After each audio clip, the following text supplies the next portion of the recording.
Hey YouTubers, here today to try and assist you with your understanding on the subject of debits and credits. This is going to be particularly useful if you're in first year college doing accounting 101, or maybe just doing some secondary high school accounting classes. If you're having a lot of confusion with trying to understand debits and credits, don't feel bad, you're not stupid. My guess is it's just being explained to you really poorly, as it was to me, and that's why I kind of put in some time and dissected this back and forth until it made sense to me.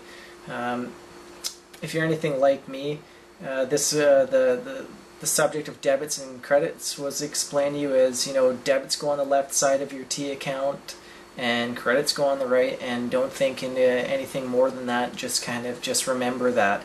And if you had a marginally better teacher, perhaps they told you, there's the allure principle, which is what I've got wrote here, a little diagram for you to assist you on my my monitor here, and that explained the accounts and what accounts received a debit as an increase, and what accounts received a credit as when they increased, and then also vice versa, how you treated it. And that's what's explained here with the top line for increasing and the bottom line for decreasing.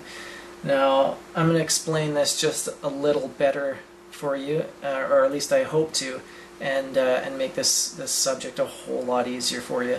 Now, this is really going to help if I say to you that what you need to do is just revert for a second and take into consideration the bigger picture. Why are we doing accounting in the first place, and what does it benefit? Well, we use accounting to keep track of our purchases and our expenses, and just to know where the dollars and cents are going. And why would we do that? Well, that's how we measure the performance of our business, whether we're making money or we're losing money.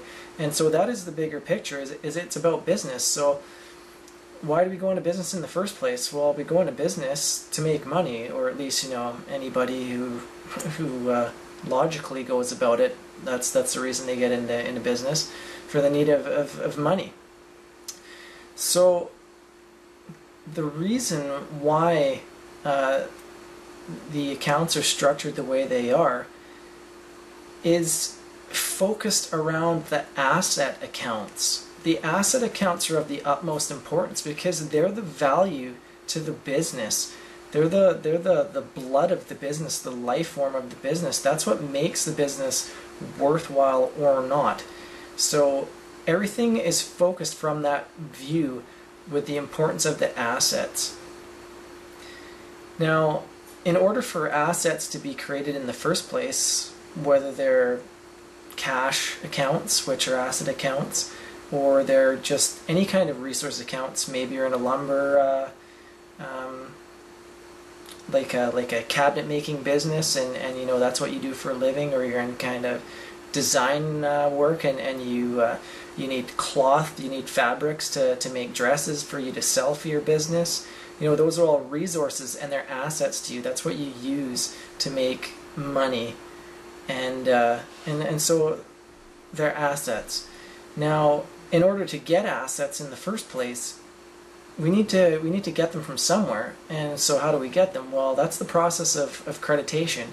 Something or someone gives us the ability to gain those resources in the first place. And that's why we have, our liability accounts, the places we owe to, or as you'll learn later, accounts payable, accounts we pay to, or more importantly, if you're starting up a business, the owner's equity accounts. That's where we get our first injection of capital to start our business with. So, viewing from the assets perspective, we got credited from our owner's equity.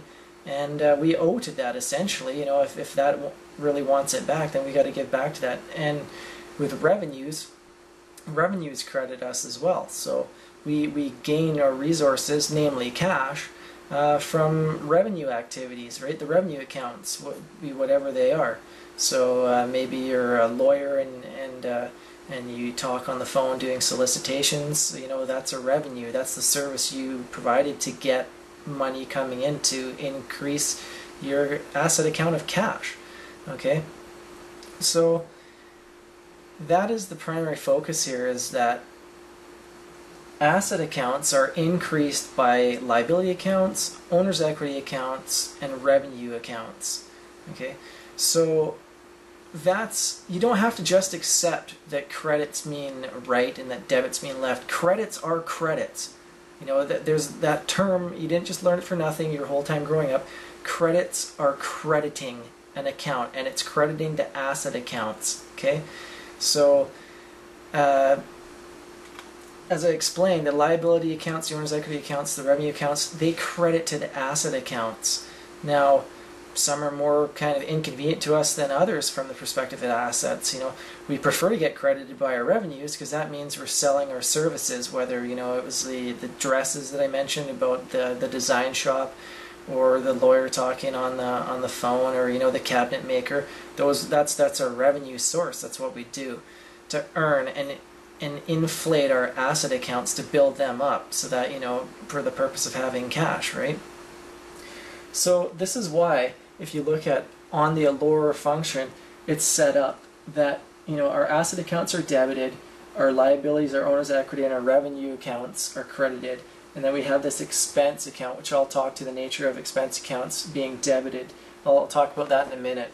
Okay, so we've established that liabilities accounts, owner's equity accounts, revenue accounts they credit to the asset account, right?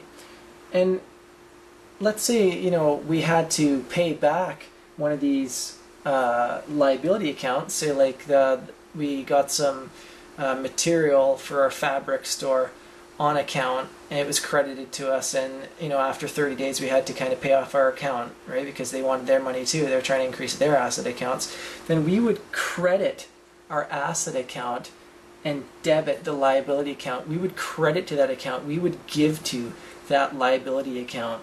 So that's why a credit is a decrease for our asset accounts and an increase for our liability accounts. We're giving to that. In the same instance, if an owner's equity, or let's say a revenue in this particular instance, let's say we sold a dress or some jeans or t-shirt or whatever in our fabrication or designs business, and the customer returned it, because our quality was low and then the seams fell apart, then we would have to give back. So we would have to credit from our cash account in this particular instance, which is an asset, credit to the revenue back, give back to that account, right?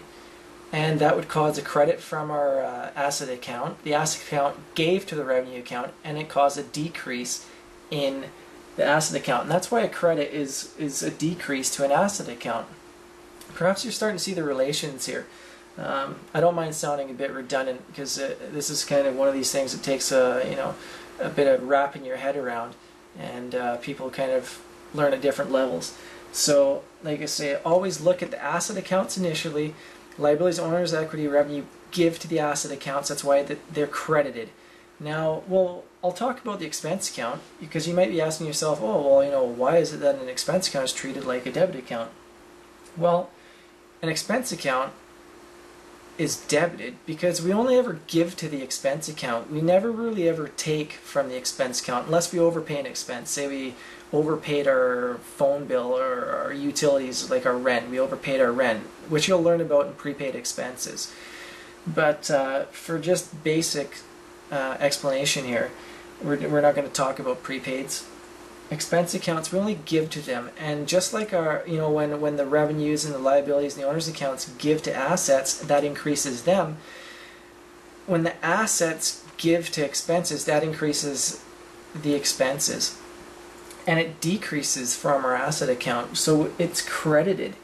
We credit the expense account from our asset accounts, and so that's why when we debit into the expense, we credit our asset accounts.